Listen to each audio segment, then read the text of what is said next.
Hi guys, welcome back. This is Tracy with TR's Tarot Talk 1111. And I was really feeling motivated to come to the table today because of the inauguration and the 6 planets, I think it's 6, correct me if I'm wrong, that are in alignment, all of the solar flares. We are in a time of major shifts of timelines. And I believe in a spiritual aspect, we are being divinely guided toward our highest timeline.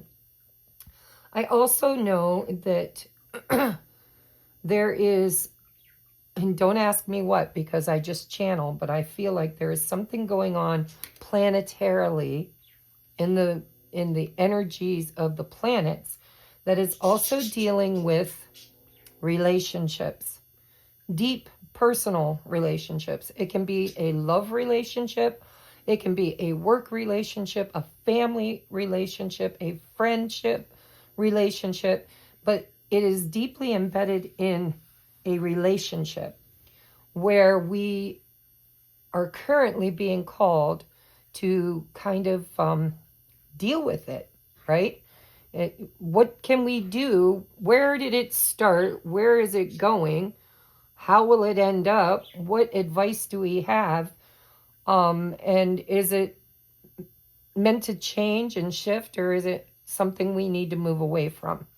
So I used a ton of decks, and this is going to be a very long, in-depth reading.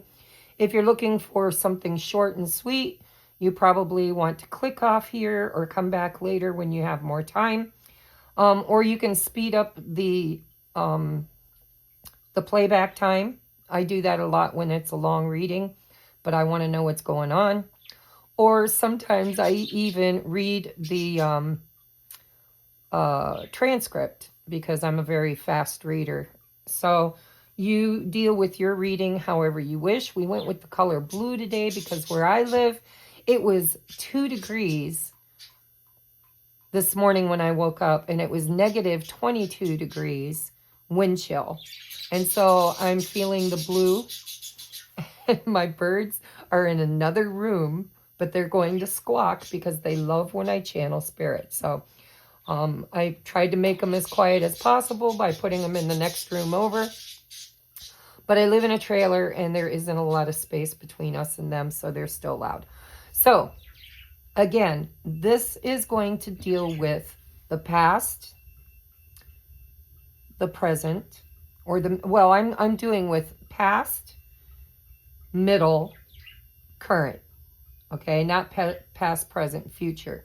It's kind of like I used the before tarot, I used the in-between tarot, and I used the regular Rider-Waite tarot, and then I've used a bunch of, we're going to ask questions like, what are the blocks in this relationship? What tools can we use to shift the energy of this relationship? What is the timing of this relationship resolution? And what guides can we call upon and crystals can we use as helpers? So it's going to be a very long, in-depth reading, and I would like you to take a moment now and look at your selections and try to really use your intuition. Choose however you feel called. Sometimes I go to the same number every time, or the same kind of crystal, or something stands out to me. Either way, it is your choice, and we're going to move into this reading. So pile number 1 is the turquoise button. It's not really a button, but it's shaped like a button. Pile number 2 is the blue apatite snowflake. Pile number 3 is, I think, Larimar, but I'm not 100% certain. It was a gift,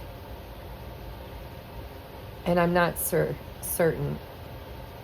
But it's a beautiful little blue tumbled stone, and the energy to me feels a bit like Larimar. So we're going to get started after you make your selection. Thank you for being here. Thank you for supporting my channel. If you are new here, I hope that my energy and my readings resonate with you. If they do, please hit that subscribe button. Maybe share it with somebody that needs help in a relationship. And remember, it doesn't have to be a romantic relationship. I didn't toss any cards that specified what kind of relationship it is. So it could be a relationship between you and your mother, your brother, your sister, your cousin, your aunt, your neighbor, your boyfriend, your girlfriend, your twin flame, your whoever. You set your intention. And if it doesn't feel like their energy that you're setting your intention for, then perhaps it could be another relationship dynamic that Spirit wants to talk about today. And if it doesn't resonate at all, then you could pick another pile, or just maybe go watch it later or another time, or just don't watch it at all. All right, so I love you guys. Let's get busy. Pile number 1. I'm going to hold this up again because that's how I do my timestamps. Rather than writing them down as we go, I just fast forward and find when I hold the crystal up. All right, so we have the before tarot. What happened before that led up to this? You know, what energies led you to this? Whether it was solidary energy before you met this person, or a situation that happened previously with this person that is leading up to what we're currently dealing with. So we have the Moon, and I do want to hold these cards up so you can see them, because this is the before tarot.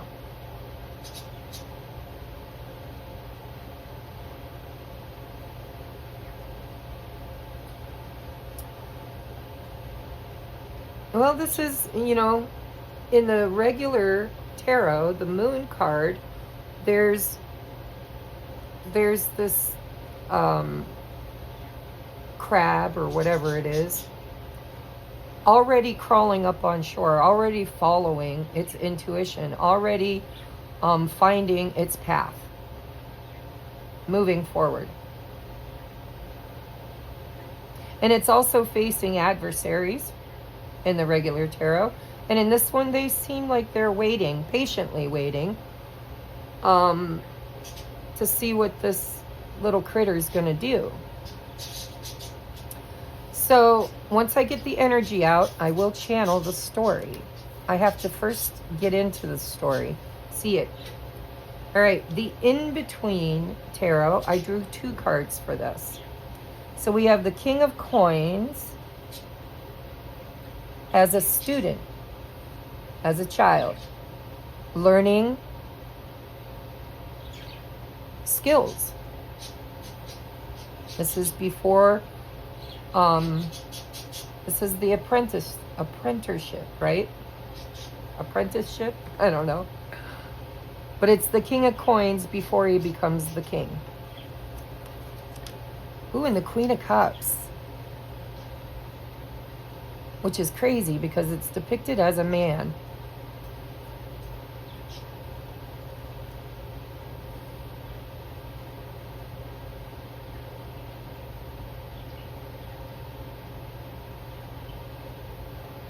I'm already getting a story on this.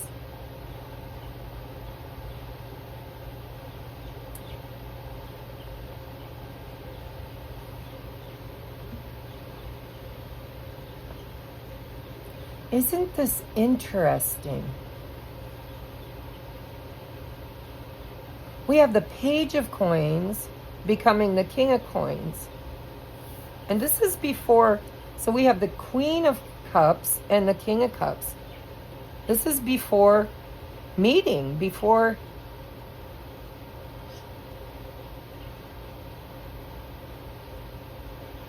this is like the courting. Isn't this interesting? I might have to look at this in-between tarot and read from the book. Where is it heading? Holy crap. It's moving quickly.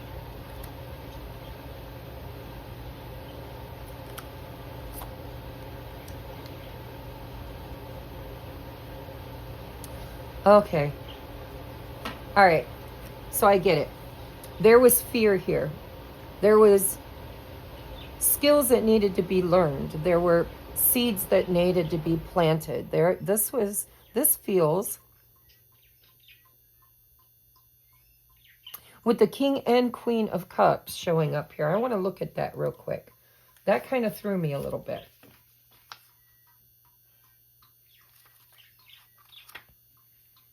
So the In-Between Tarot reveals a new concept.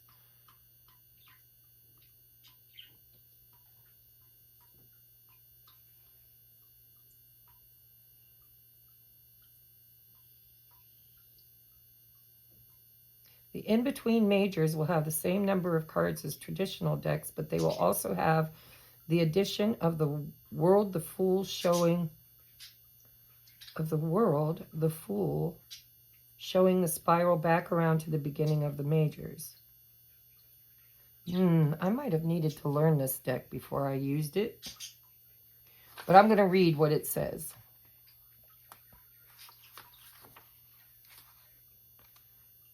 So,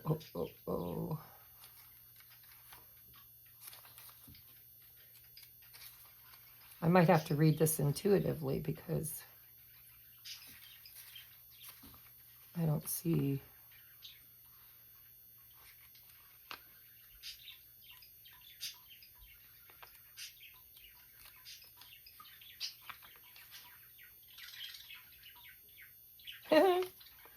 It's not in English. Seriously?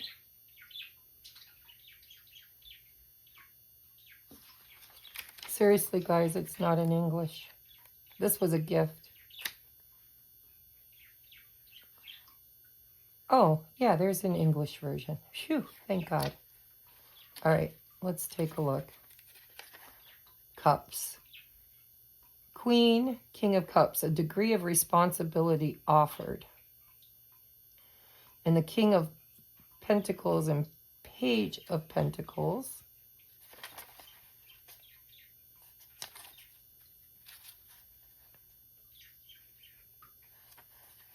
is material assistance with the provider and the provided.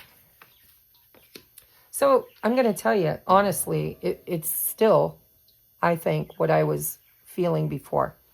In this dynamic, this relationship, this could be with parents, this could be your relationship with your mom and dad, but there's definitely a divine counterpart here with the King and Queen. So this could be your divine counterpart, or this could be another couple that you're dealing with. But what I'm seeing here is in the before, there was doubts, confusion, fear, and no plan. There was just, kind of aimless wandering is what it feels like.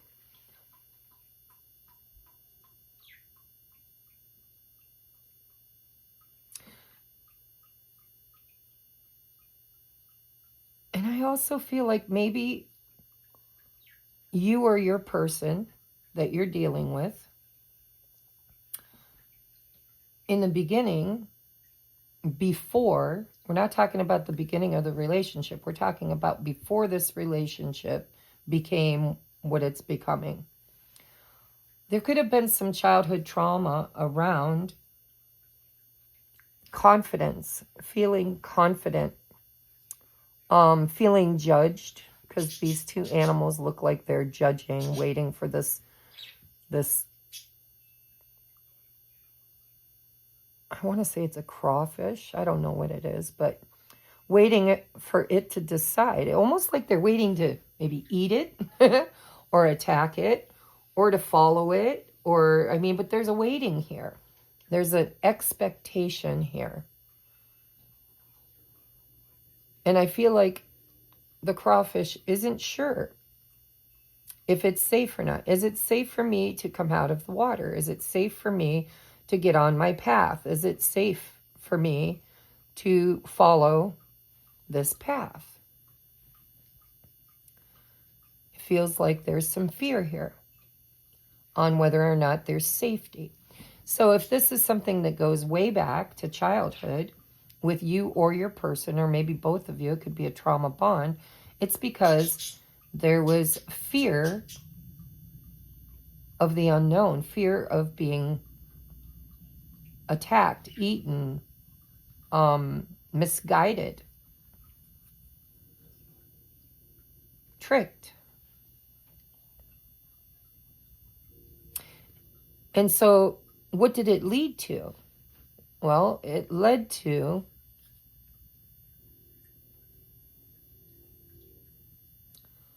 trust. It feels like trust needed to be established.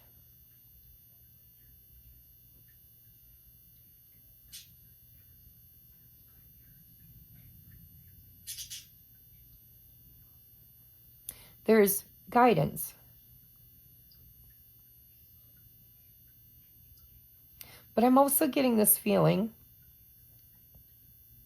like there's still expectation, right? Like this person's got their hands on the shoulders of this child, making it feel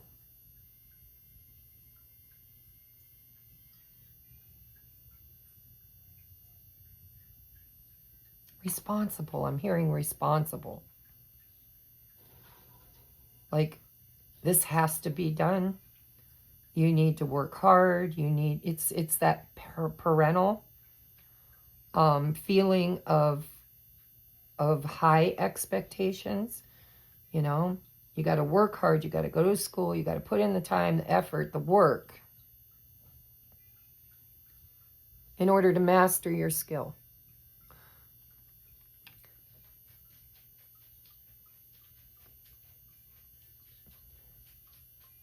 And energetically, I'm getting this feeling that the child wants to please the person behind them, but still feels fear of disappointing or maybe even punishment.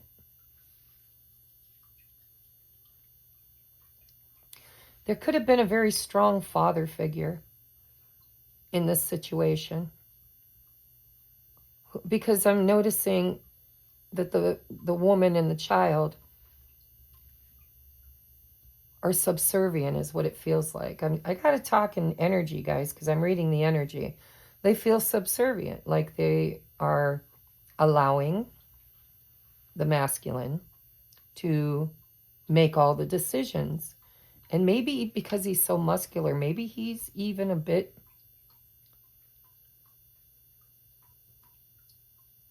aggressive.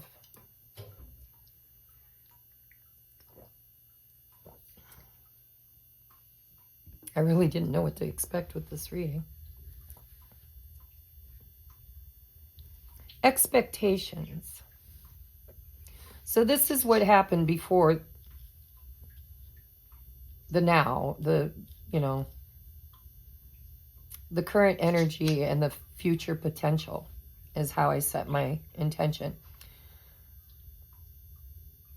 So now we have a knight, and the Knight of Swords is a very fast moving knight. He doesn't slow down, which the Seven of Pentacles would refer to needing to slow down. There's an impatience here.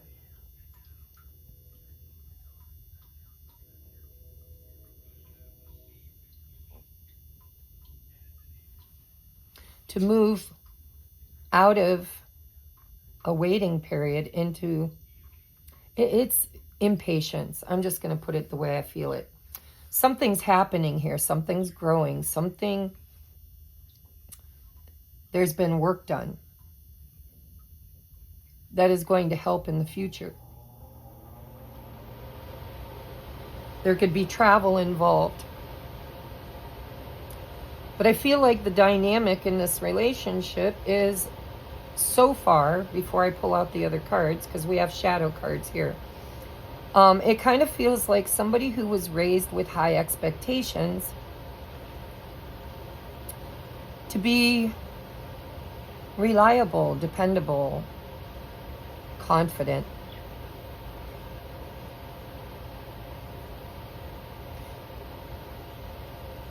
But the current energy is one person is investing for the future, and the other person is just rushing forward without taking time to prepare and create, it feels like, safety, security. You know, it's like you take two people, one person who was raised by a family that was responsible. You work hard, you get your education, you show up, you're a part of a team, you do your best, you work for what you get.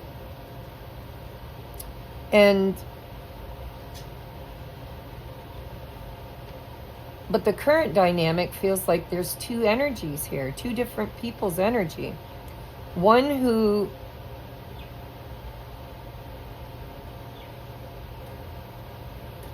doesn't prepare, like just pushes forward, doesn't look ahead, doesn't prepare, doesn't plant the seeds, doesn't nurture the seeds. And the other person does. And so there's an energy here of one person feeling like the other person doesn't care, isn't prepared, doesn't put in the work, kind of immature, irrational, flighty. And so we're going to go on with the energy now, because I think that there's two people here that want to build a future together, but maybe they were raised very differently. I think one was raised to be responsible and the other one wasn't allowed to take on any responsibility because they were raised by a strong parental figure that probably didn't teach them the skills that they needed in order to be a leader, to be strong, to be capable, reliable, responsible.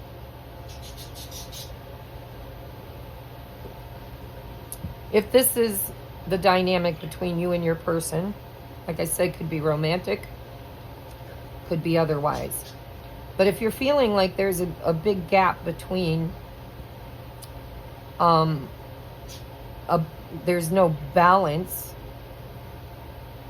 between what you're building toward the future, one just wings it, is what it feels like. One, it just kind of wings it, you know, whatever comes, and they deal with it when it comes. And the other one was taught diligence and responsibility and it's two different ways of solving a problem. And I think it's making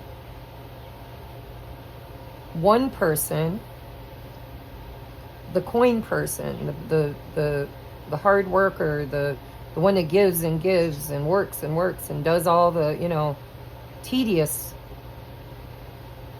practical stuff, is maybe resenting the person who had it all done for them and just moves without a plan. We have illumination. We have shame. Embrace your flaws. They are part of your unique story. That's what I think happened here. I think there was a parent in the past who really kind of pushed this child, maybe shamed them, saying, you know, you're not good enough. You're not enough. Like, this isn't good enough. You need to work harder. You need to do more. You need to perfect it. And we've got the sun with illumination and we've got the moon. This is polar opposites.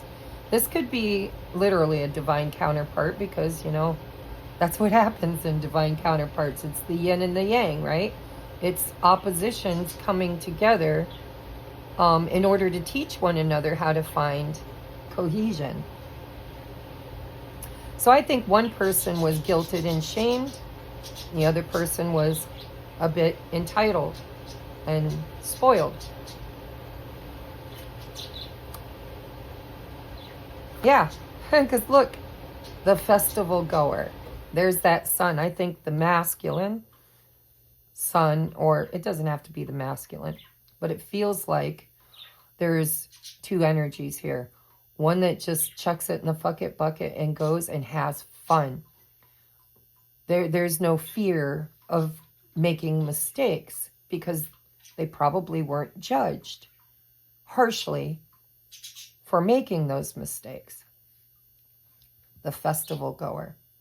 And then we got this other person who was made to be ashamed if they fell short of a preconceived mark that somebody over them placed for them. Expectations, right? Then we have the imperfect web. Look how beautiful. Seeing the complexity of your connection, having delicate strength, tangled patterns, weaving your own fate, revealing deeper truths. See, illumination. So what needs to be illuminated here is that somebody was taught to believe that if they made mistakes, they weren't worthy, they weren't good enough, they were shamed, they were guilted, which made them, as an adult, become hyper vigilant about perfection.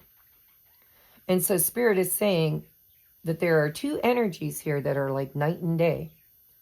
One who is responsible and the other one who is more carefree. Seeing the complexity of your connection, having delicate strength. We're not talking about forcing things. We're talking about flow. There's strength and flow too, right? You ride the current. The current is strong. Tangled patterns. Ah, what a tangled web we weave, right?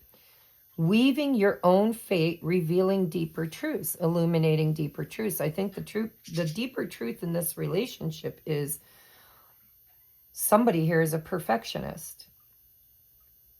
And they have a hard time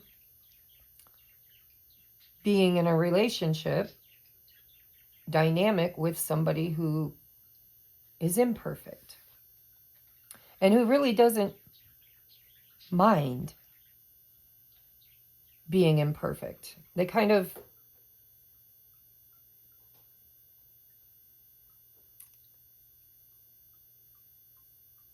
just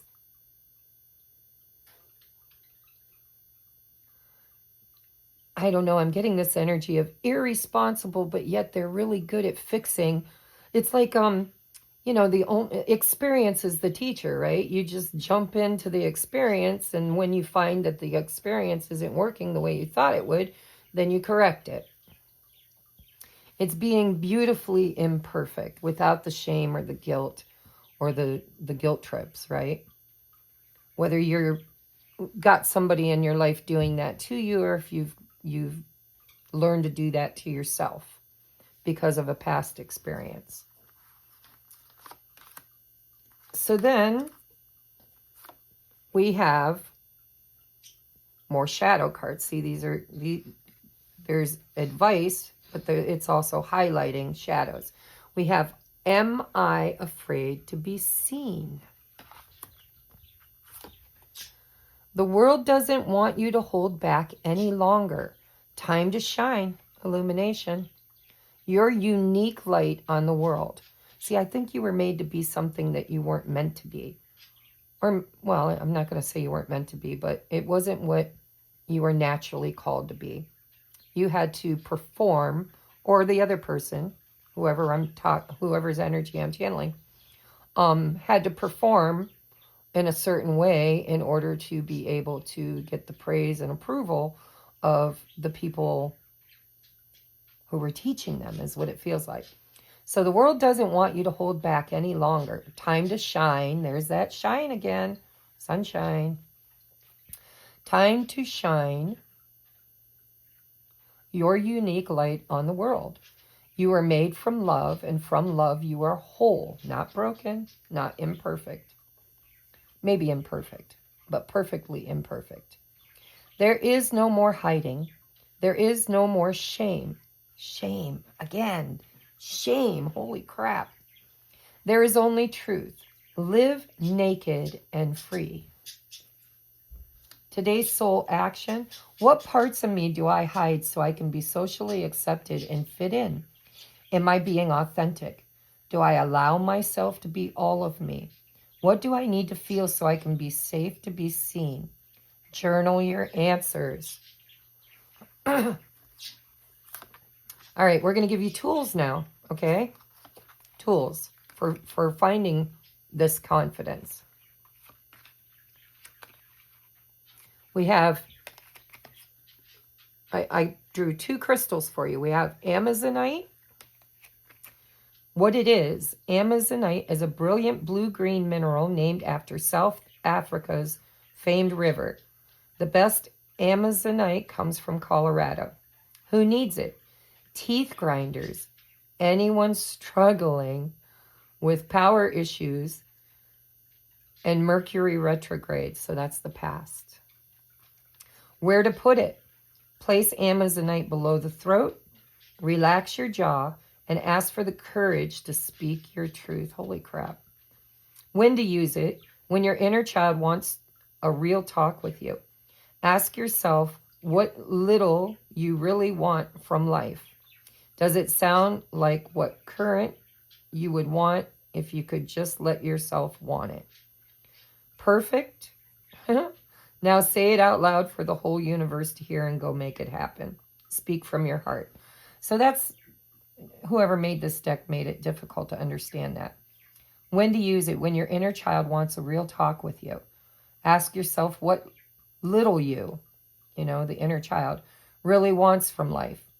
Does it sound like what you would currently want if you could just let yourself want it again? Perfect. Meaning now, if you can do that, say it out loud for the whole universe to hear and go make it happen. Speak from your heart. Yeah, I think in this relationship, there's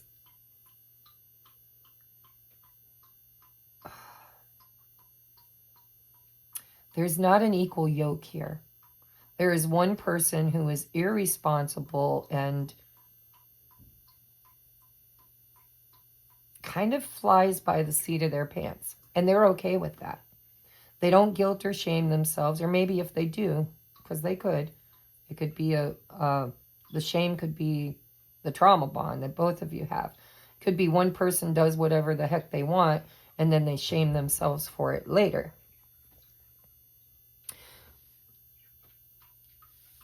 But both people were made to be something that they didn't want to be. See, look at both pictures. Here's a woman with her hands on a male child, and here's a woman with her hands on a female child.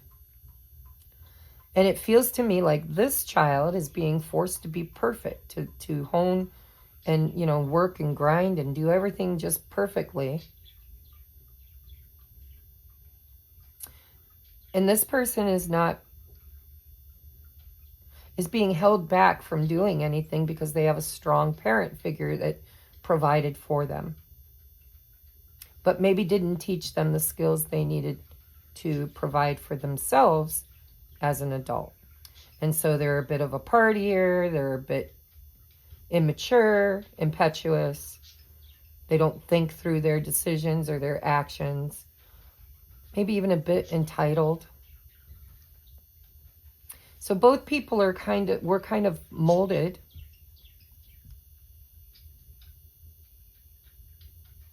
to be something for someone else instead of being what they truly authentically are. And so there needs to be truth here, and the removal of masks and expectations and guilt and shame, and there needs to be a balance. This is out of balance. And if it is a relationship, a lot of times We meet these soulmates for a season, you know, as a karmic soulmate, to show us, to illuminate our own flaws by triggering us. And if it's a twin flame, they'll trigger you too, right? Because they're the opposite of you, but they kind of have the same wound. And the wound would be, I'm imperfect and I'm ashamed of that.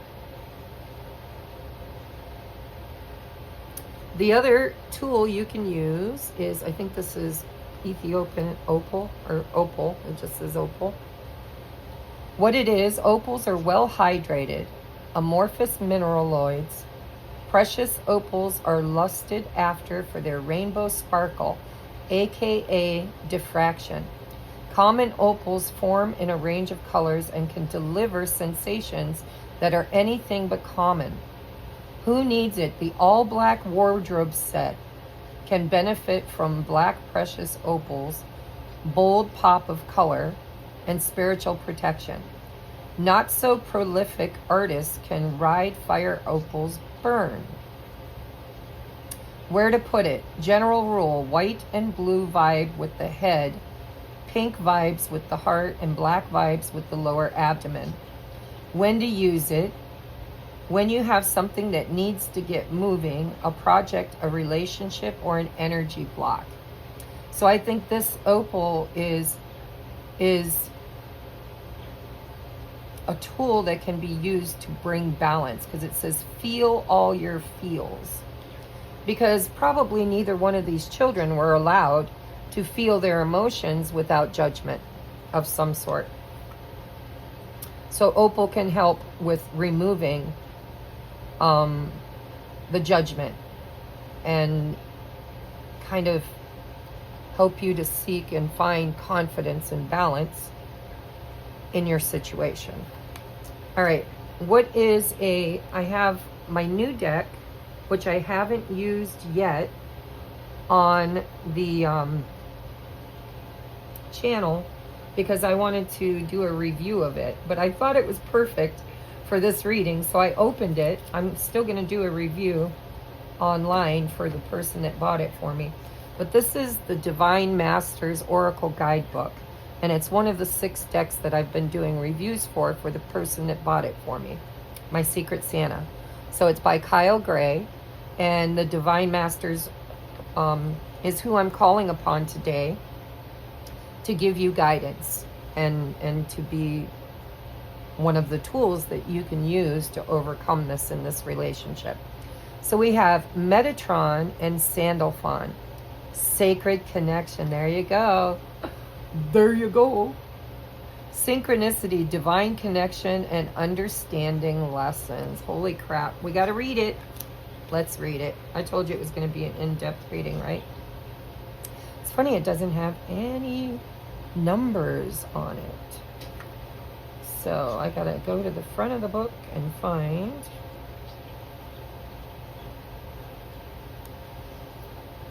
Metatron and Sandalphon, number 100. All right, I'm gonna hold this up, and if you want to screenshot it, hopefully you can see it. Pause it, screenshot it, zoom in on it, whatever you need. Sacred connection, synchronicity, divine connection, understanding lessons. Archangels Metatron and Sandalphon are twin flame. Oh my God, guys. Why did I start this channel to begin with? Archangel Metatron and Sandalphon are twin flame, twin brother, high vibrational angelic beings who understand what it's like to be human and angelic. Both of them once walked the earth as living humans, and because of their deep spiritual knowledge and connection to Source, at the end of their human lives, they ascended to angelic status in the heavens. Metatron's name means the throne next to God, and he is the Archangel of Ascension. Therefore, he is particularly drawn to this time when humanity has the opportunity to move beyond old ways of being and fear-based limitations. into a new way of living and loving. Sandalphon's name means co-brother, which refers to the fact that he is Metatron's energetic twin. He is the angel who helps us establish the heavenly connection. When these archangels come together, they establish a bridge between heaven and earth so that we can understand the interconnectedness of all things. Your message: everything is working out for your highest good. All the information and experiences that are coming to you now are bringing you a greater, I'm going to hold that up too, I didn't realize it went on to the next page, a greater sense of connection and understanding. Be open and aware of the signs and synchronicities that are occurring at this time. For these are miraculous reminders that there is a force beyond your human comprehension that is helping you be your best self and live a life filled with purpose and meaning. If you feel stuck or unsure where things are going, you are being encouraged to see your situation from a higher perspective. If things aren't going according to your plan, it doesn't mean that things aren't going according to the divine plan. A power that is greater than you, but also within you, is working to help you learn from your life experiences and understand that you are interconnected with your source and co-creator of your destiny. I can't believe. First time I ever used this deck, I haven't even looked through it. I just literally shuffled it, asked for a message, and chose the card. So, for those of you that follow me because you're a twin flame or you believe you're in a sacred soulmate connection, my guess is, I told you earlier, this is the yin and yang. This is two people that were raised similarly with shame about imperfections. That's the trauma bond. Both people are carrying this shadow. But both people, so in the twin flame dynamic, it is the yin and the yang, which is the this and that. It is, how do I want to put it? It is the free will choice that was impeded upon, that made us become something against our own free will. It is this and that.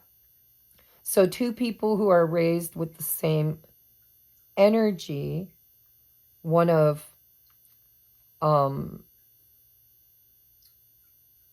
expectation. One was entitled and one was not.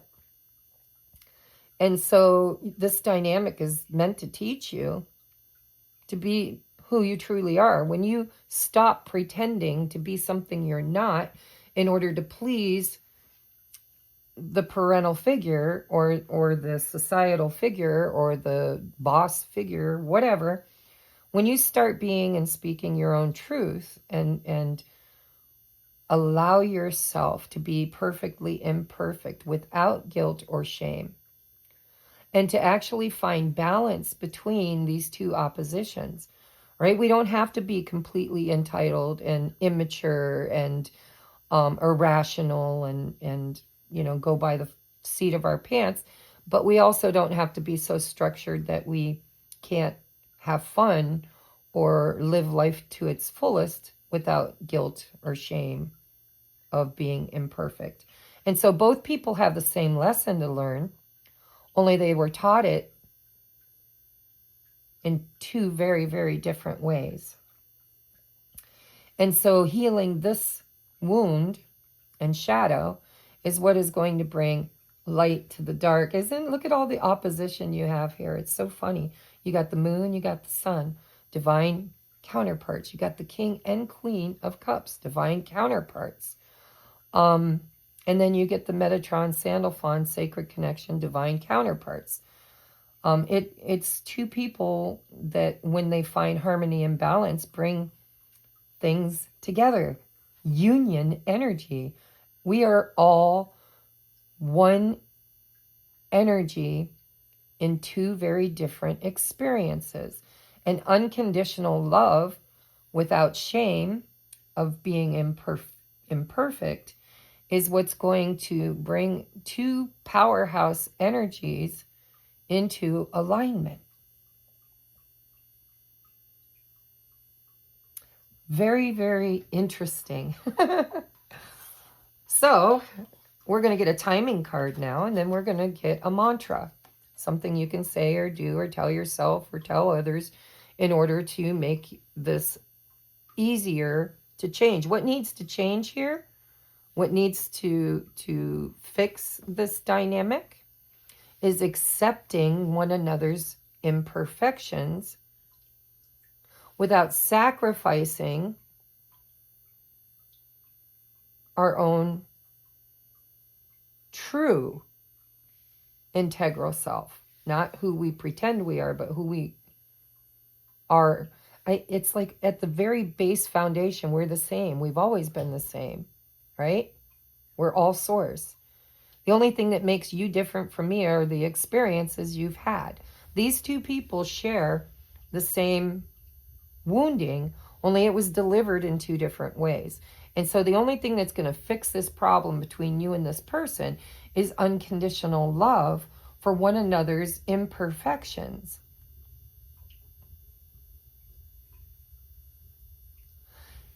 But not from a place of believing that you're what you were taught to believe you are, but from a place of being who you truly and authentically are. It's giving each other permission to be without a mask, without expectation, without judgment, without shame, without, it's unconditional love. That's what's going to fix this relationship. All right, what's the timing, Spirit says, in the current energy? Because, you know, time doesn't exist. And I always tell people in readings, no matter what timing you get, it could say October, but that doesn't mean it's going to happen in October, because things can shift and change. But in the current energy, if nothing shifts and changes, and it continues on the timeline in the same energy it's going in, when can we look for some kind of a shift to be brought to us or changed within us? Or, you know, when can we look for a solution for this in the current energy? We have right on schedule. Oh my God, I got goosies all over me. Unwavering dedication and attention to detail is key. Keep going. Take steps. Take care. It's right on schedule. You're not behind. This is divine timing, guys. There is no timing. Time does not exist. Not a minute too soon or a moment too late. It's when you find alignment, right? This and that are true. This is about asking yourself, what would you want to experience in life if you were allowed to do whatever the hell your inner child really wants to do? And does this person fit in a way that makes it perfect? Imperfectly perfect, right? They're never going to change to become just like you, but their strengths are your weaknesses, and your strengths are their weaknesses. It's a power couple. It's like, all right, I have this set of skills and you have this set of skills, and between the two of us, if we work together as a team with unconditional love, we're going to be a power team that will teach other people how to overcome their shadow and be in a union state, even though they're not identical.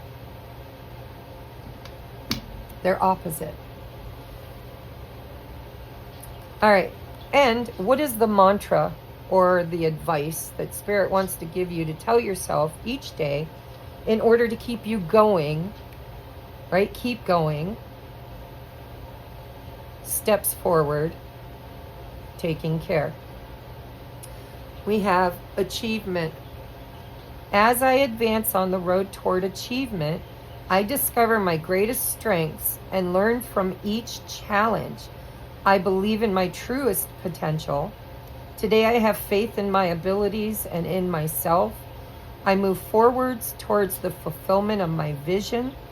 I reach my objectives. I am courageous. I embrace life. I am always in good company on this journey toward the light. All right, guys. This one could take a while to unpack. If you'd like a personal private reading so I can really kind of hone in on your personal journey with your divine counterpart, please reach out. And if you don't feel like this is your energy or this person is a divine counterpart, then you probably picked the wrong pile. But that doesn't mean that there isn't here advice for you, because this could very well be a karmic partner that you are having these lessons with.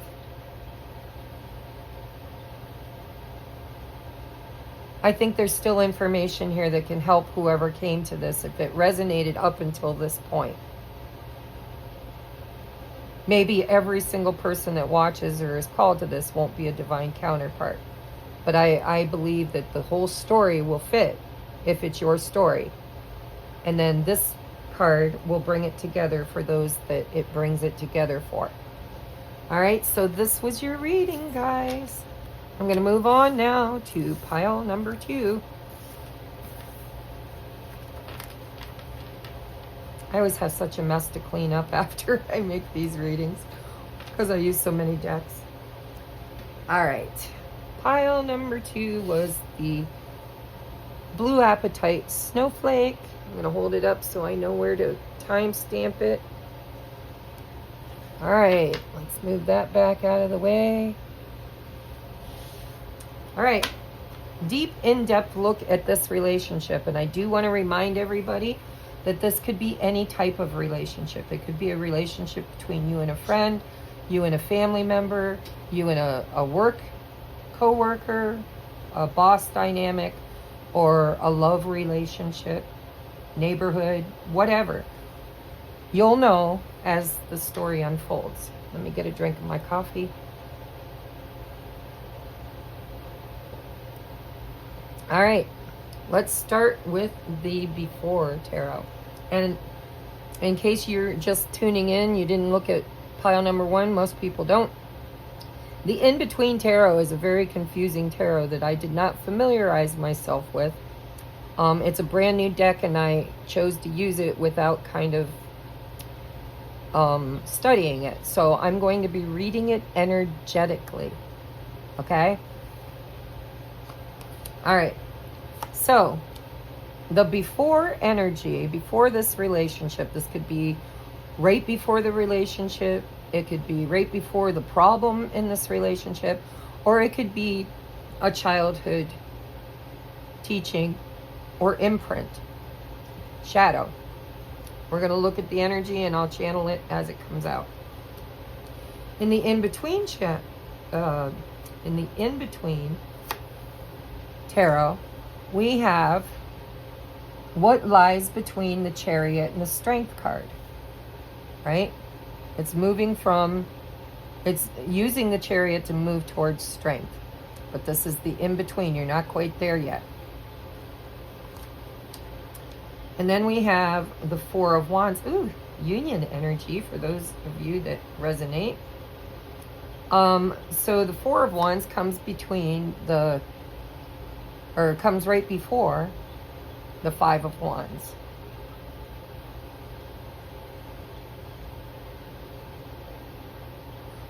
Which, think about that. It's the honeymoon period, right? It's when everything goes really good and we're really happy and we're really doing fine, but then problems come along, right? With the Five of Wands, there's like here, these people are in a circus together. They're friends. They're camaraderie. You know, they're not yet competitors. They all get along and everybody's equal. But it's in between the Five of Wands. So let's see what the regular tarot says. We have the Queen of Cups, the Six of Cups, and the Seven of Wands.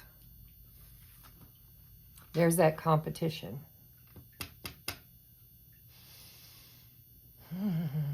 This is protecting.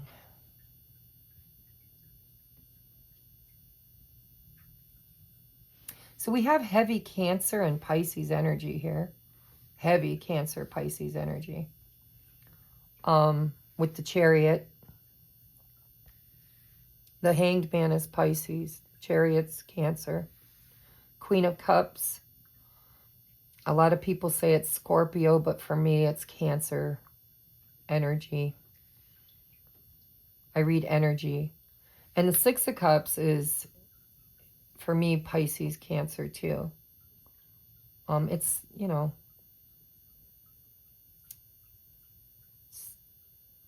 childhood friends. It's high school sweethearts. It's, and then, you know, we have to look at the fire element, because we do have water and fire. That's all we've got. So the fire element is the 4 and 5 of Wands. Both energies are here in the 7 of Wands. And then we have Leo, which is also fire. So in this dynamic, in this relationship, there is one person who is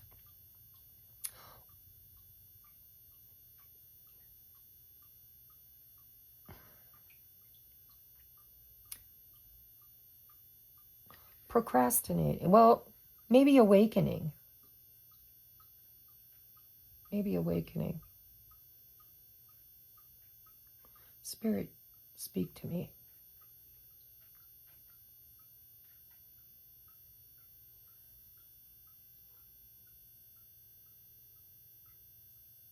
I feel like this queen is looking back on this past and seeing it differently. She's looking at that cup, and her cup is closed, and here is energy closed energy. This is self-defense. It feels like this queen, this could be you or your person, has a lot of love and great memories about this past. Look at, they're having a great time. This was the honeymoon period. It's everything's good, right? There's a lot here. There's a lot of love and emotion and romance, maybe even, because this little boy's bringing flowers to this little girl. And there was a time when this relationship was very happy. And I think it was in the past, because Six of Cups is past energy.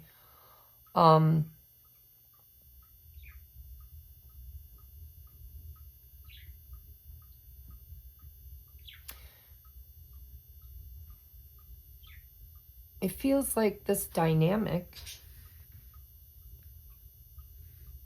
the purpose of this dynamic is to teach this queen here healthy boundaries. Because I think she was very trusting. And she saw everybody as benign. They all love me. We all love each other. We get along. We're a team. We're good. We're loyal. We're happy. We're having good times.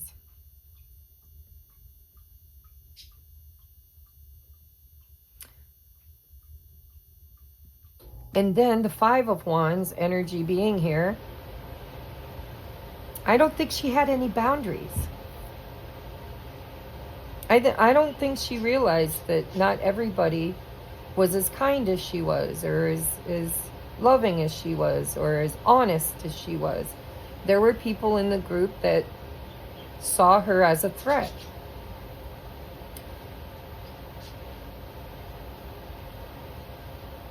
And betrayed her. I'm hearing betrayed her. It doesn't have to be a her. We're just dealing with energy. And through the experience of that betrayal, there were lessons. Seeing things, being forced to see things differently.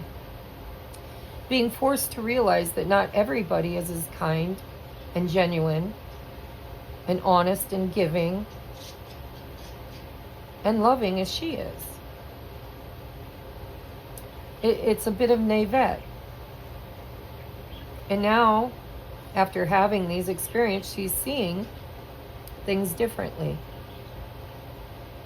But there's still love for this other person or these other people, because I'm not seeing another energy other than a group of people.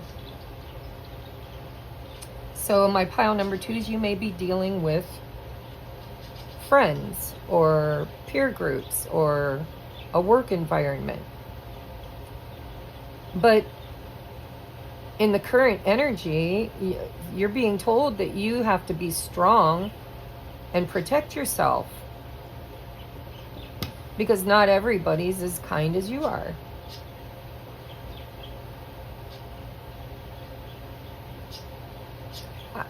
I would be willing to bet that this is a hard pill to swallow. The Queen of Cups is very intuitive and she's very empathic, and she probably sees everybody's potential and she becomes their cheerleader for that potential. You know, you can do it. You can do it. She's not competing with the others. She's their cheerleader. Let's do this together. Let's be each other's support.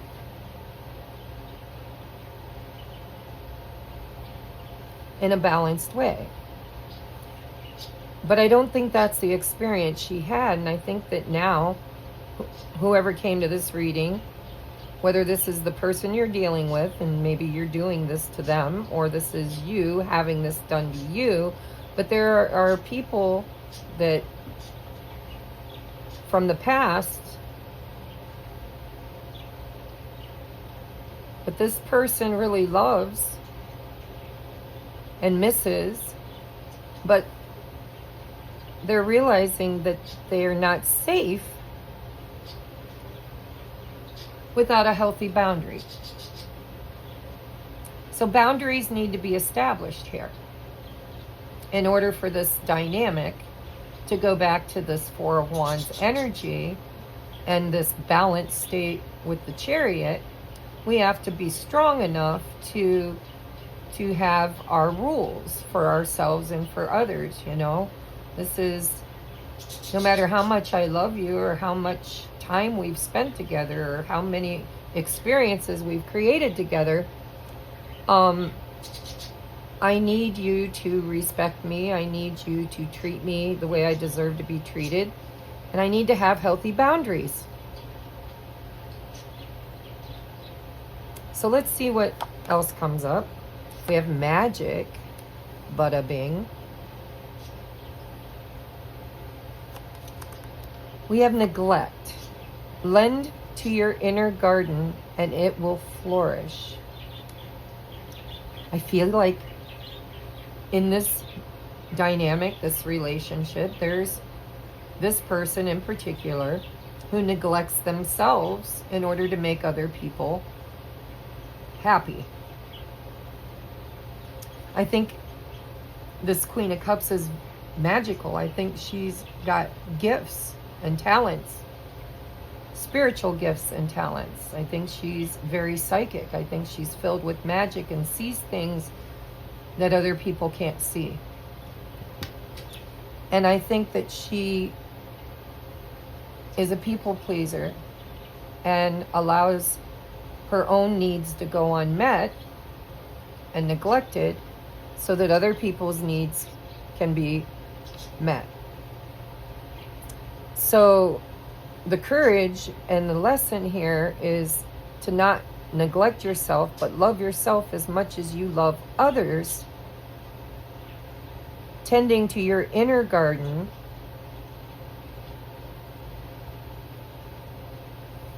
will allow it to flourish. I think your cup is getting emptied by other people. I don't think energetically there's there's um there's a leak of energy here. Possibly energy vampires, possibly people who are unaware of their poor behavior.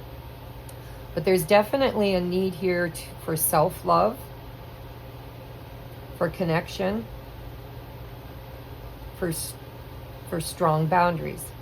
Strength, boundaries. Because I think that this Queen of Cups can see both ends of the coin. She can read the room. She can read the people. She's in tune to their inner child, their potential. She has gifts. But the one gift that she hasn't strengthened herself in is the gift to protect her energy, because she's kind of being drained energetically because of her love for people.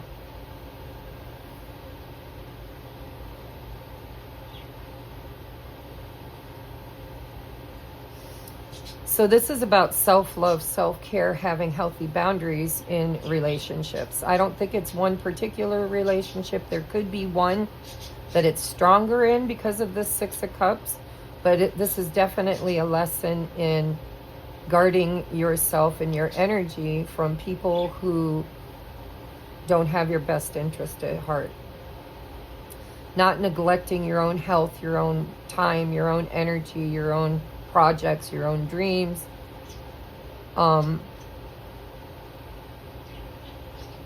But sacrificing and neglecting them for others.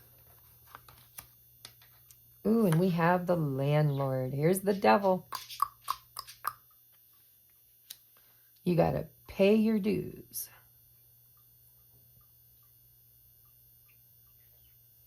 So the wounding here, this person, whether this is you or a person you're dealing with, experienced neglect as a child and was made to be responsible for other people's emotions. There was somebody in their life that was more important, made to be more important than their own happiness. And so they don't feel chosen. They don't feel loved. They don't feel worthy. They've become an overgiver and people pleaser because of the devil. And everybody's devil is going to be different. But this is the landlord, and the landlord collects the rent. You owe me. This person is feeling like they owe it to make other people happy, because that's the only way they ever got attention, because they were neglected. The only way they could get any attention was to please people, to lift others up, possibly others that aren't ready to be lifted up.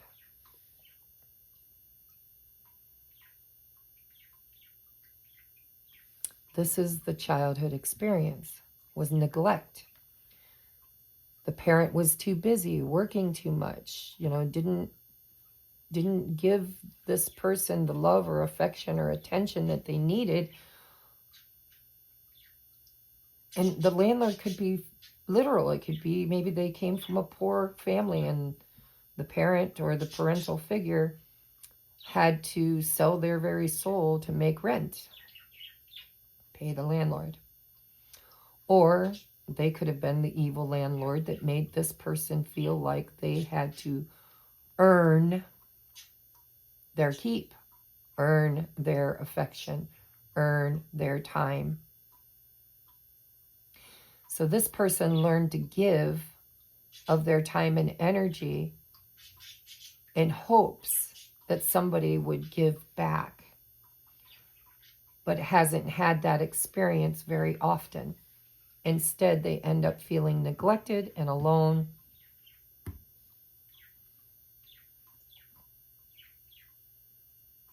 And now it's become a belief system and a shadow.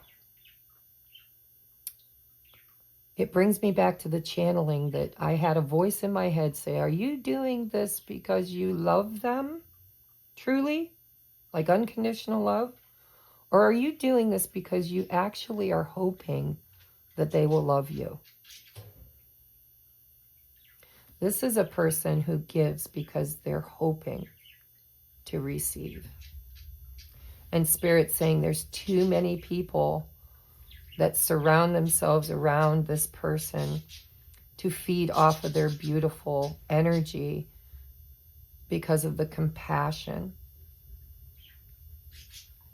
and love that they have to give but never received. And so this person has to learn boundaries, healthy boundaries. This is a very gifted person with this magic card. An enlightened person. I think this person would consider themselves loving, caring, giving, enlightened. But the one thing that they can't see, or maybe they're just learning to see, is that what made them the empath, what made them gifted, was needing to read a room, needing to feel safe and connected. And so this person sees and feels everything that other people have a hard time seeing and feeling. And like an energy vampire, they are drawn to her magic and her light, and they siphon it off, leaving her feeling depleted and neglected. This is about learning healthy boundaries. The next shadow card is Mystic Reverie. Look at, we got magic and mystic. Having mystical visions, daydreams, are guidance from spirit. Clarity in fantasy. Taking time to dream, answers come lightly. This is a mystic. This is an intuitive. This is somebody who is tapped in to the unspoken, the unmanifested. Can see the potential.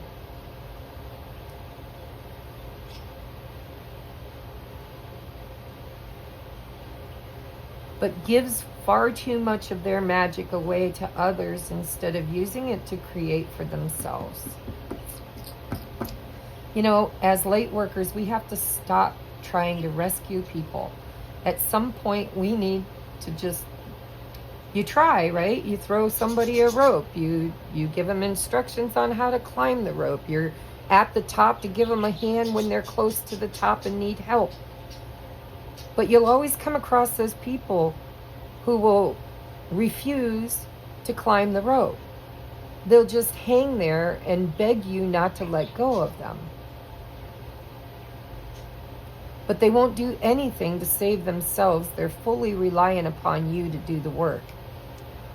Healthy boundaries. This is somebody who's very, very gifted, who sees the good in everybody, who gives far more than they ever have received. And it's because this person was neglected as a child and is trying to compensate by giving love in the hopes of receiving it. But not realizing that everybody isn't ever going, not everybody is going to meet their potential. Some people are just going to stay in this devil energy, and they want to collect from you. If they believe that you owe them or this person owes them, they're going to keep asking for more and more and more. This is about discernment and courage to hold a boundary and to not be afraid to disappoint people who really are only disappointed because they expected you or this person to fix it for them. Your next card is, what is my body telling me right now? Intuition. right? This person could actually get chills or feelings or dreams, or the body is an indicator of the red flags. The answer is our body speaks to us through physical pain or discomfort. Our body sends messages for us to look more deeply. See the trapped emotions, the lurking fears and beliefs that limit you. Listen to your physical body and you will be led to the source of your pain. It's time to get your healing on. Today's soul action. Get the book, Heal Your Body by Louise L. Hay. Find the answers toward which your body is guiding you. So if you resonate with being this person who is a people pleaser and an empath and having been neglected and neglecting self, you know, when you neglect self, things go wrong. You get back issues, knee issues, stomach issues, heart issues, brain issues, feet issues. Where is the trauma living in your body? Look it up. Actually get the book if you want, Heal Your Body, and reference it to the pain that you've manifested in your body by not protecting yourself from other people's neglect. And your own, by the way. You're just as guilty of neglecting yourself as you are of these people having let you down and neglected you.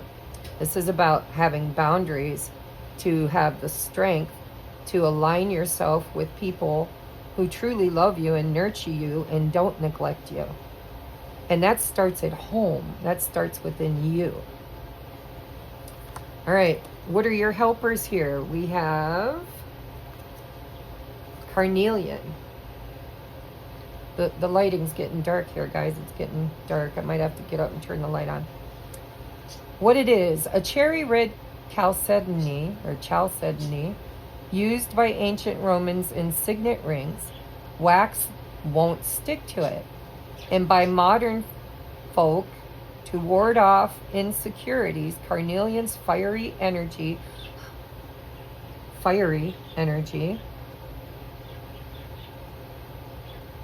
helps spin us out of the fearful thought cycles and into action. Fire. Out of the water and into the fire. Who needs it? The understimulated, right? The neglected. Anybody looking to get acquainted with their fears? Jesse, turn that light on, please. Where are you going? Oops. I'm not editing that. Who needs it? The understimulated. Anybody looking to get acquainted with their own fears. Hello, fear. My name is, and put your name there. We have some beautiful work to do together. Now, STFU, I think that means not shut the F up, but I think it means stand the F up, and let's do this. Stand up.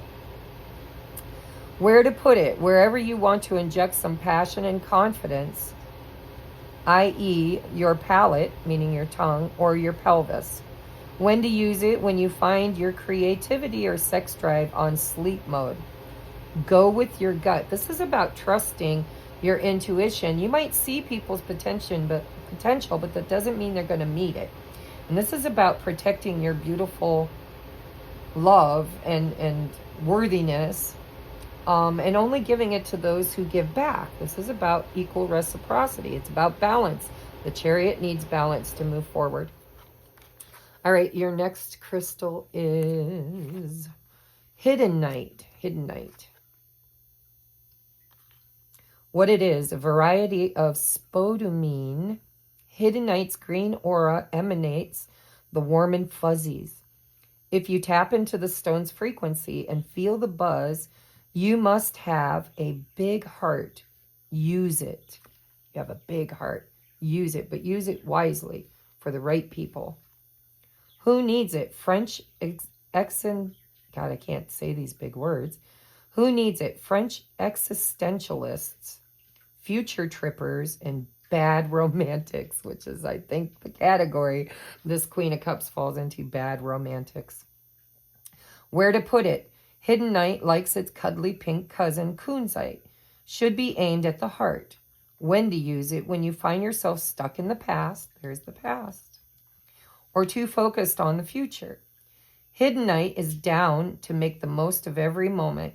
If you're in a rut, call on Hidden Night to help you love your way out of it. This is about self-love, guys, and self-protection.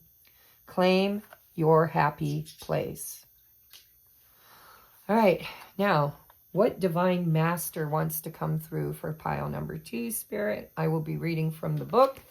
This is the Kyle Gray Oracle deck called the Divine Masters. Ooh, Commander Ashtar, Lightworker. We got Lightworker written all over this.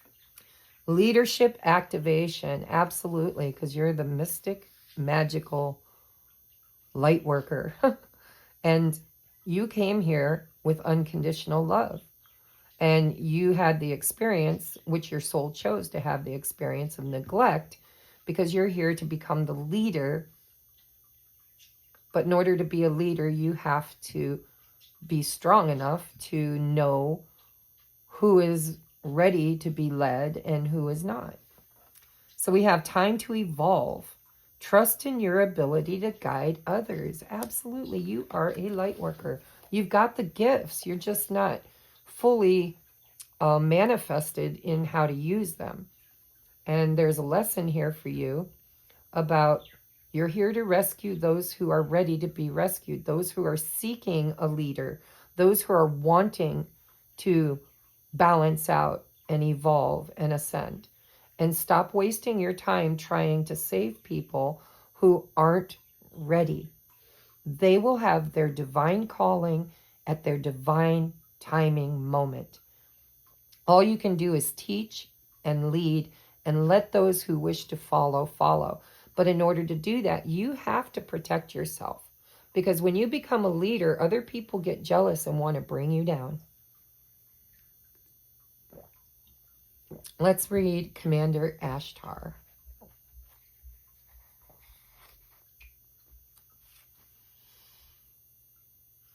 Number 22. Go figure. Master number 22. Master builders, by the way. Leaders. All right. Commander Ashtar. Leadership activation. Time to evolve. Awaken. Trust in your abilities to guide others. Commander Ashtar, sometimes known simply as Ashtar or Lord Ashtar, is a multidimensional intergalactic being who is head of the Ashtar Command, a group of highly evolved extraterrestrials who are dedicated to maintaining truth, peace, and harmony within the cosmos. He has been known to appear in human form so that he can work with peacekeepers and lightworkers on planet Earth to support the evolution of the human soul, the Great Awakening. He also appears in the meditations of those who have the potential to lead others to wholeness and healing. If he comes to you, he will often invite you to the Ashtar Command Ship, where you will receive information and downloads to help you evolve. So that's probably where all the magic and mystic stuff comes from, is in your etheric state or sleep state, you're being divinely guided. So your message is Ashtar and the Ashtar Command are here to bring you the message that you have the ability to help others heal and evolve. The challenges you are surmounting are opportunities to lead by example. Living honestly and sharing your truth have always been important to you. Now you're being given the opportunity to live your truth in view of the world, meaning let other people see you. Don't be afraid to take the lead, to evolve into your leadership role. You have to assume your position in the world.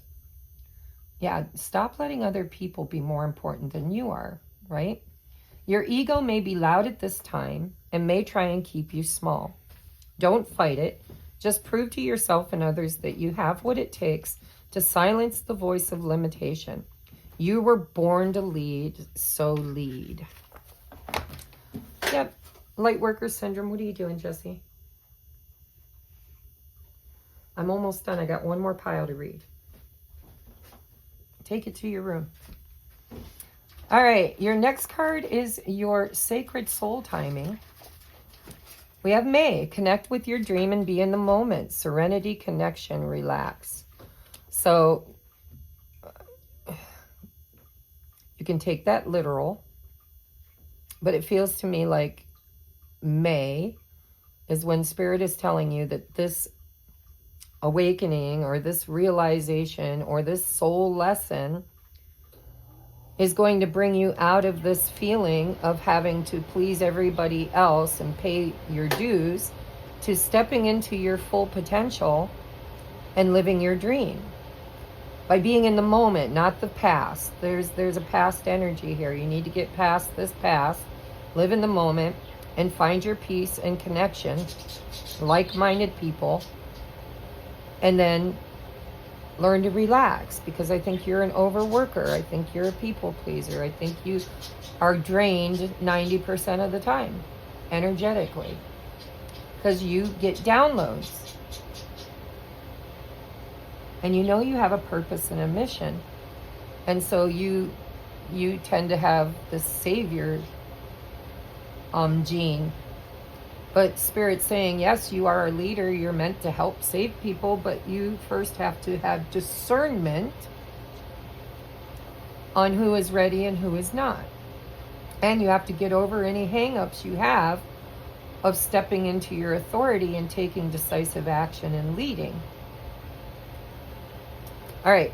Yeah, I think there was trouble in connections too.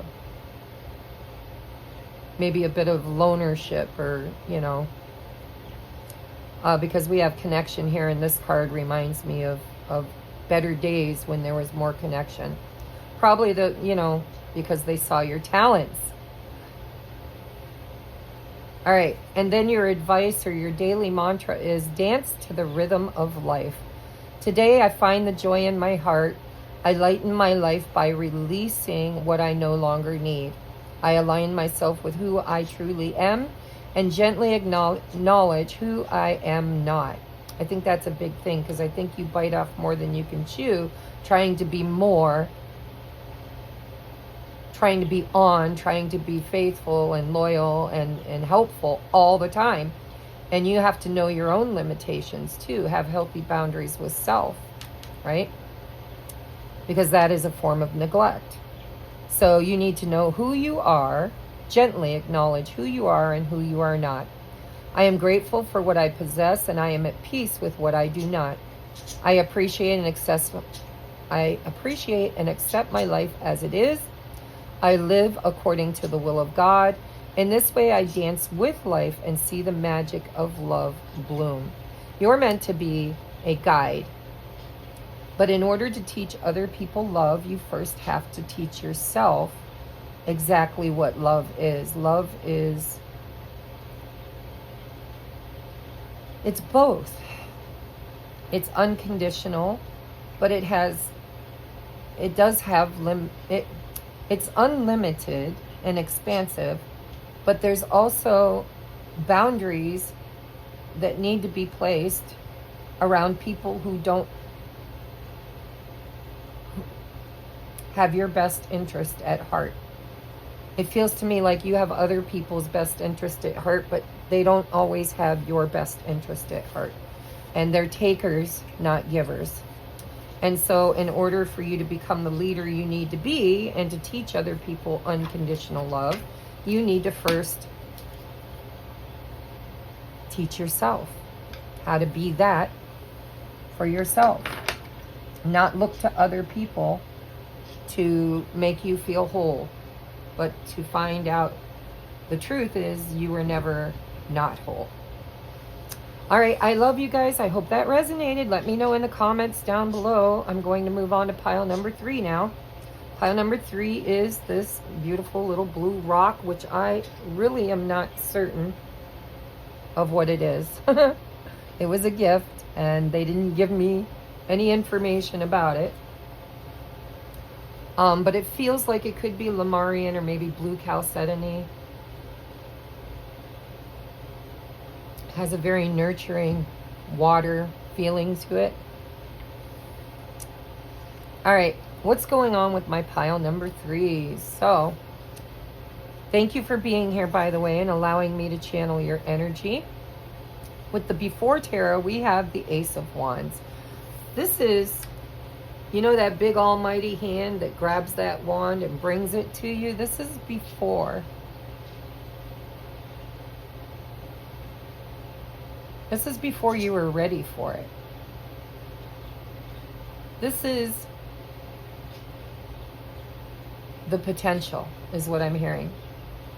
The potential for something very creative, inspiring, passionate, fiery. But it hasn't quite peaked to a new beginning yet. It hasn't reached its full potential. In the in-between, we have Justice on its way to the Hanged Man. In between Justice and the Hanged Man.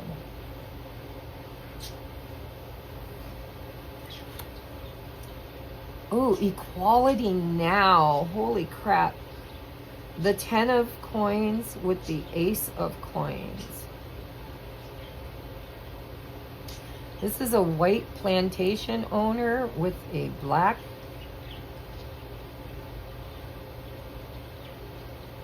African American. This is about justice and equality.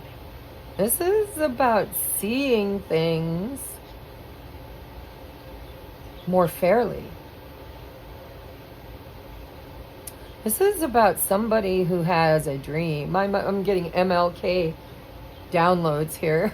I have a dream. Here's the potential. To create equality and fairness. But there's a sacrifice that needs to be made. I'm not sure what it is. But it's the 10 of coins to the Ace of coins. This is about, this is about ancestral trauma. This is about liberation from the old ways. This is about inherited belief systems that are being changed, radically changed.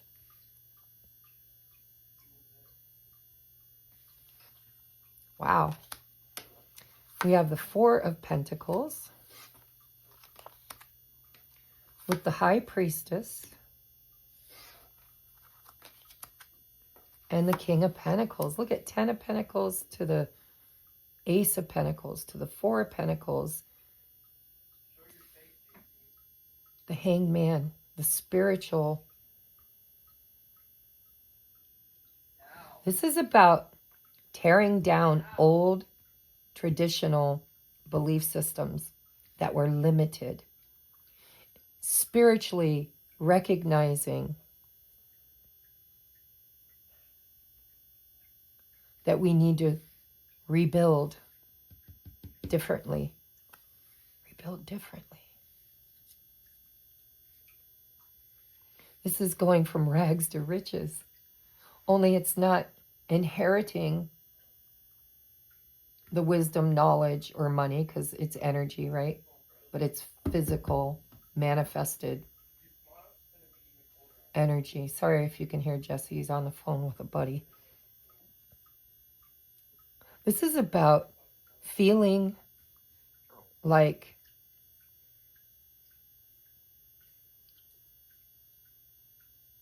opportunities, limited belief. This is breaking limited beliefs because you're being spiritually shown that you can create with the Ace of Pentacles your own abundance. This is, I can do this. This is like taking the slave and making him the master. Giving him the tools and recognition spiritually to know he can become the master. And it doesn't have to be segregation of skin color. This could just be a belief system that you have, that you were poor, or that things don't come to you the way they come to other people, or I'm not able to fulfill my mission or my purpose because people like me never make it. We're held back.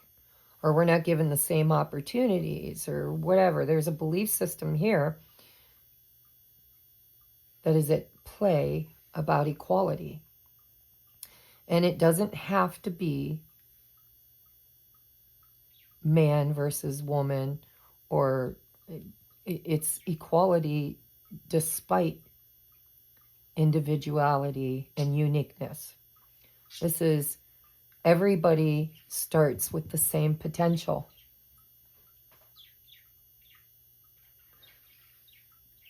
And our world is changing so that there's more. It's spiritually awakening, allowing people to reach their potential in ways they never could before, because there's a balancing and justice system coming to this earth. I swear by it. I know it. I feel it, at least in the 5D energy, because 5D is not a place. It's an energy. It's a vibration. It's an experience that is higher, and you're not going to have the experience of other people around you. You're going to see it. You're going to have empathy and compassion for it, but it's not going to touch you, because you spiritually awaken and you realize that you are all one. This is like, we're all one in the eyes of God. We are all equal. This could be something you fought for. This could be something that, I fight for this. I want equality. My Black Moon Lilith is in Aries, and right alongside, I think, my Chiron, I think. I can't remember. But I've always felt energetically like I don't feel like I'm a feminist. I feel like I'm a humanist. Like, I'm not just fighting for equality between for females in a male world, or rise of the divine feminine with the male patriarch, but this is about leveling the playing field for all colors, all genres, all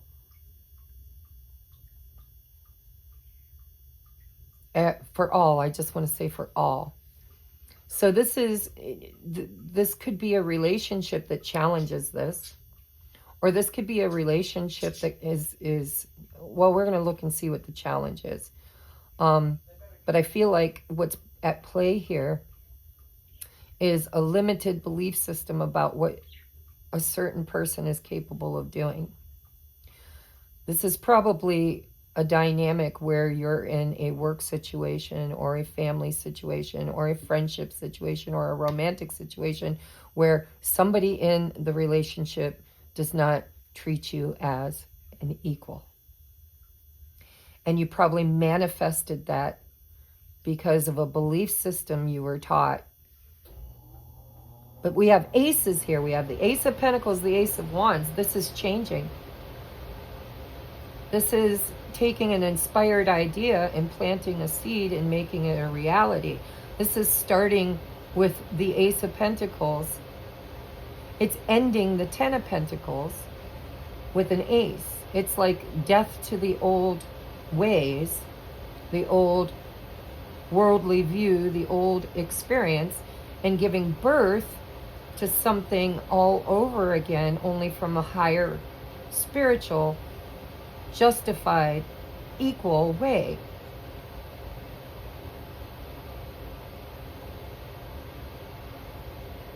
Realizing that whatever limitations were put on society, because I feel like this is a society thing, but it's playing out in your world. I think you're an advocate for equality, whether it's equality among women, equality among race, equality among genders, equality among classes, or just all of the above.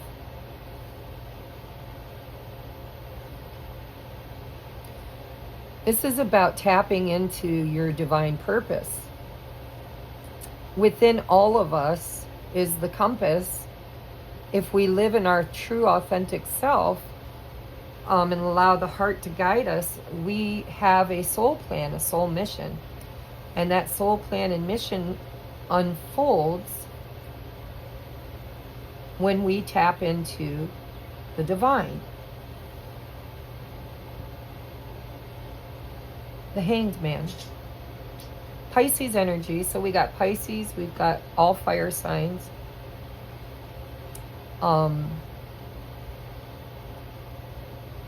Sagittarius. I had a brain fart, guys. I couldn't think of the fire signs. So Leo, Aries, Sagittarius. And then we have Pisces and Libra. And then we have all earth signs, which is Capricorn, Virgo. I'm having a brain fart, guys. Anyhow, all this is about creating a better earth, a more equal, a more spiritual earth. This is the light worker that have, you came here with a bone. And that bone is, I need to create change. I don't like injustice and I don't like inequality. And it's coming at it from a spiritual place in order to create something new that will eventually replace the old. Wow, pretty deep. We have to stop. Yeah, stop the bullshit. Stop. Fire energy again. I mean, look at the red. This is like stop. What are we stopping? Ooh, desire. See that? This is like, we need to put an end to greed and superiority and create equality. Harness its power, desire. How bad do you want it? To manifest dreams, not delusions. And down here, I just noticed there's words way down at the bottom that you can barely see. It reads longing, yearning, and craving. I think this is it. I think you were born, or the person you're dealing with was born with this desire, this potential to, like Martin Luther King, I have a dream. I have a dream. And it is my deepest desire to stop what's currently happening and create something new and sustainable and equal. We have the road trip. So this is a journey, not this is going to take time and experience. This is about travel too. This is about maybe public speaking, advocating, creating justice somehow. But you need to be seen, you need to be heard, you need to be out there channeling or speaking or planting seeds of some sort. This may not happen. They say that Jesus couldn't preach in his hometown because nobody believed him to be Christ or the Son of God. They believed that he was the son of man. I'm so sorry, guys.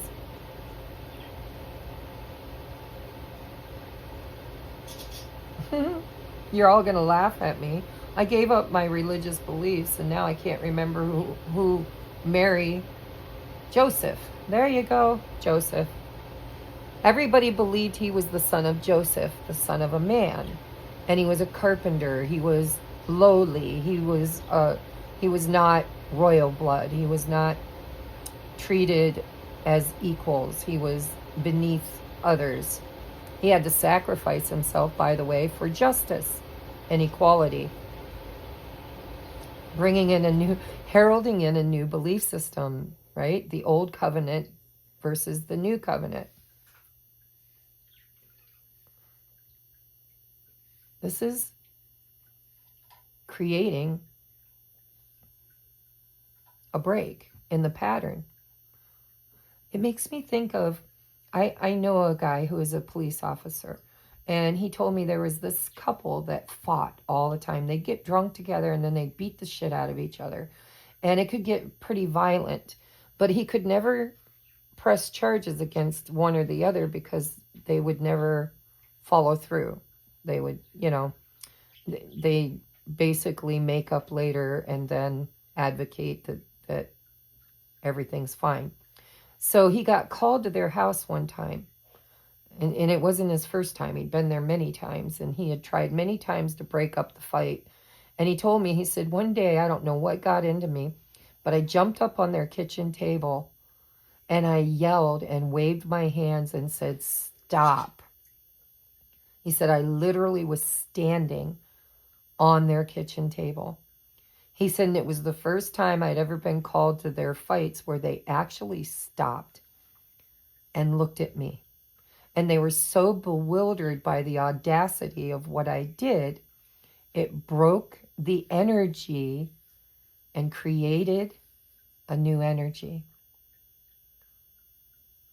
And this is what this feels like. It feels like in this dynamic, this relationship, this situationship, this could be you versus the world. It doesn't have to be a relationship with one individual or a group. This could be your purpose, your mission. But this is, you need to be seen, you need to be heard, you need to be talking, you need to be following your passion, your desire, you need to be tapped in, turned in, tuned in to your soul's mission, because you're here to create change, to create equality and justice, but you need to do it from the spiritual realm and then ground it into a manifested reality. Pretty deep shit, guys. You need to let me know in the comments if any of this resonates. Sometimes I wonder who I'm reading for. If it's for everybody that clicks on it, or just one person that shows up, is divinely guided there and gets their message right when they need it most. Either way, I trust that Spirit's going to guide the one person or the many people that need it right to it. So the Shadow Light Oracle is Cracked Wheels. Embracing imperfections in your journey. I told you this is a journey, not a trip. Trusting cracks to reveal alternative paths, new ways, new innovative ways of doing things. Fractured momentum, worn out mechanisms. I'm telling you, the old way is dying. The old structures are being deconstructed and reconstructed.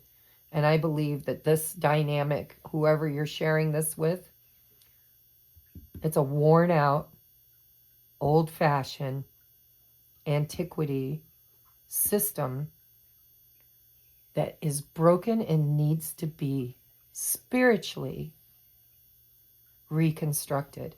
It's worn out. It doesn't work anymore. It's an old belief system. And with this Four of Pentacles, this could be an inner shadow of trying to make old systems work for you, even though you've always desired to break free. And it's like about freedom. I want to be free. I want to be free to do it my way, in my timing, with my people. And I want to create something new and sustainable that's mine. Like, I don't want to be a lawyer because my dad was a lawyer. I don't want to be a doctor. I want to be different. I don't want the Ten of Pentacles that I inherited. I want to take that and bring it to the Ace. And I want to build a structure around it. I want to rebuild, right? Fours are about structure. It's about stability, foundations. Something that's going to last. And it's going to be very different than what it was. Stop the old worn out ways that were unfair and unequal. And I've got a burn in my belly to do it differently. Where am I called to use my voice right now? I feel like this road trip is about you being heard, being seen, kind of like MLK, right? Like he He would give speeches. He would teach lectures. He would bring and impart wisdom to the masses to create change. Now, his was a racial change. Yours could be different. It could be gender. It could be just, you could be in the medical field and you want to create change. You want things to be done different. Whatever it is, you have a burn in your belly for it. The potential is here and you feel it and you're moving toward it. Where am I called to use my voice right now? I think you're supposed to be a public speaker. You have a soul script. There it is. The potential, the desire, the calling. You have a soul script that was written to be spoken. Your story matters and it's time for you to share it with the world. You could write it, you could speak it, you could put it into music. There's so many ways to be heard, right? Today's soul action. Share your story with at least one person today. Be brave and speak your truth. Your voice will be the catalyst for healing in others, creating justice and equality. I'm telling you. Listen, I'm not the best reader in the world, but I'm pretty damn good at reading energy. I was given that gift for this very purpose, so other people could hear and heal. So what tools can you use? What is this? This is blue calcite. Maybe that's what that is. I don't know. What is it? Dreamy, calming blue calcite is the fresh from the meditation retreat vision board making hippie of the calcite family. Wow. Yeah, the spiritual. Who needs it? People who stare up at the ceiling worrying about the future at 3 a.m. Exactly. I got a fire in my belly to create something better. And you probably grind on it. Where to put it on your bedside table. When to use it. When stress is the enemy. Freaking out is not a prerequisite for accomplishment. Deadlines aren't death sentences. Stress will extinguish your creativity, and crush, believe it or not, your desire and dreams if you let it. Call on the calming, focused energy of blue calcite to remind you to put stress in its place, far away from the joy of the process, the journey, and the delight of dreaming big and bigger. Act on your dreams. I'm telling you, it's got MLK written all over it. I have a dream, a vision, a desire, a purpose. Then we have, smoky quartz. Look how beautiful it is. It looks like a bumblebee. Smoky quartz. What it is, ranging from almost clear to nearly black, smoky quartz pairs the clarity-inducing vibes of clear stones with the protective do not cross over this line vibes of the black ones. Wow, we've got black and white again. Who needs it? Glass half empty types. Space cadets. Where to put it? On a chain around your neck or hidden in your pocket whenever you're certain to find difficult people on your path. Family dinner tables, conference rooms, and subway cars. It's a great negativity blocker. When to use it? When you fall prey to emotional vampires. When you're just too spacey and can't even. When you're embarking on a spiritual journey or a journey, I'm telling you, this is about a spiritual journey, or a journey to pick up your dry cleaning. Extra points if you're thinking, what's the difference? Arm your spiritual warrior. All right. So we have blue calcite and smoky quartz for your tools. Now we're going to look at the divine masters that's here to help you, look over you, guide you on this in this process. We have green Tara, and isn't it funny that she's not black or white, right? She's green. Healing light, wellness unfolding. Know that healing is a journey. Again, I think this is about healing the earth, healing the collective. I think this is about being the light. You're a light worker. Healing light. Let's see what green Tara has to say.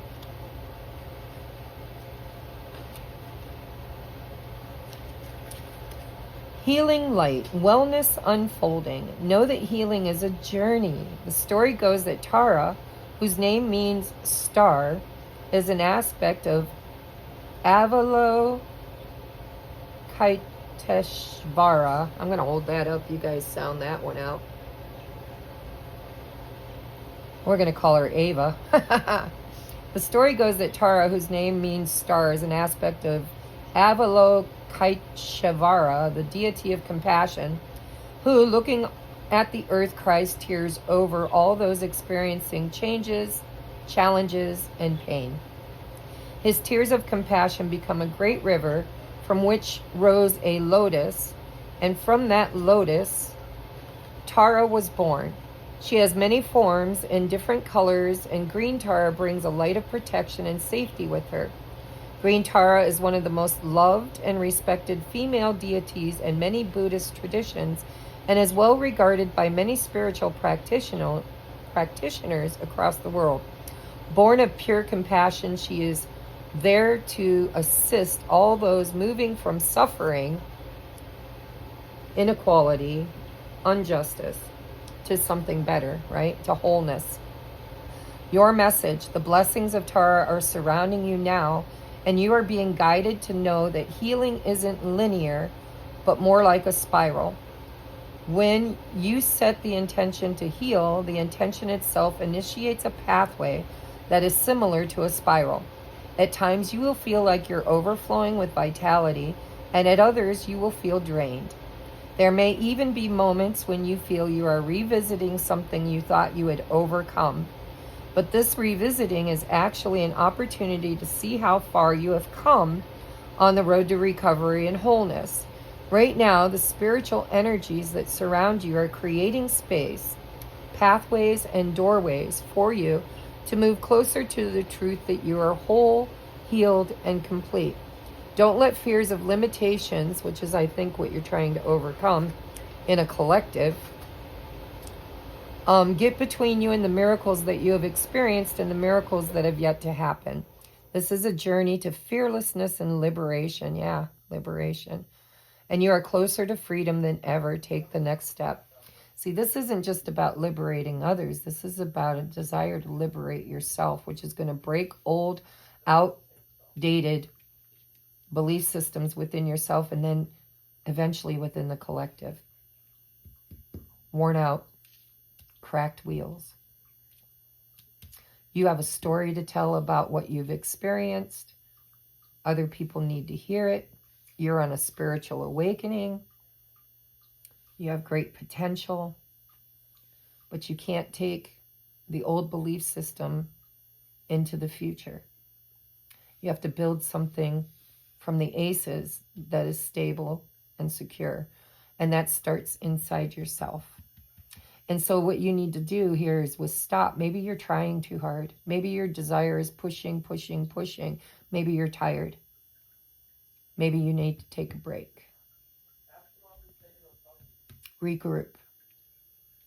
That may not be for everybody. That might just be for a handful of you. I keep hearing, it's a journey, not a trip. All the places that you will see on this journey will combine into experiences that you can use to build something new, more stable, and better. All right, what is the divine timing, sacred soul timing around this? Ooh, Scorpio time, October 22nd to November 21st. Use your hidden magic, intense passion, mystery. Scorpio time. That could be literal or that could be transformational, because Scorpio is the house of transformation and magic, death and rebirth.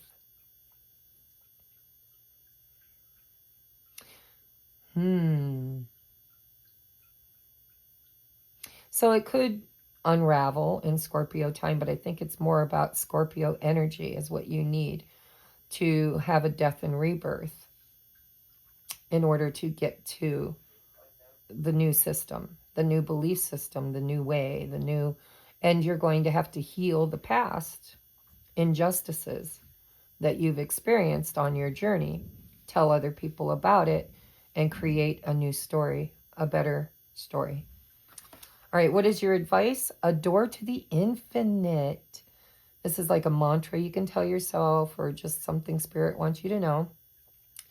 At my heart center, there is a door that leads to the infinite. Today I visit my heart center and open that door. As I enter, I experience a deep sense of serenity and peace. And I understand that I am eternal, that I am indestructible. From here, I can see beyond my life's challenges to the higher levels of my existence. I know now that my inner light is infinite. There's a lot here. Healing light, inner light, infinite. There's a lot here about knowing that your soul is on a journey. And with each incarnation, it is bringing you closer to your purpose, your potential. And in order to reach this potential, you have to have a death and rebirth. And then you're going to be part of a more collective death and rebirth that happens in the collective. But you have to do it first. And so I don't know what this relationship is. This could be with anybody, with anything, but what needs to change here is an injustice, a more balanced way of being. And if you're in a very imbalanced situation and it's lighting you up and making you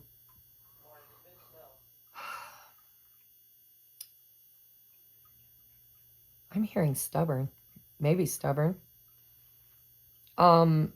It's because you have a desire to end an old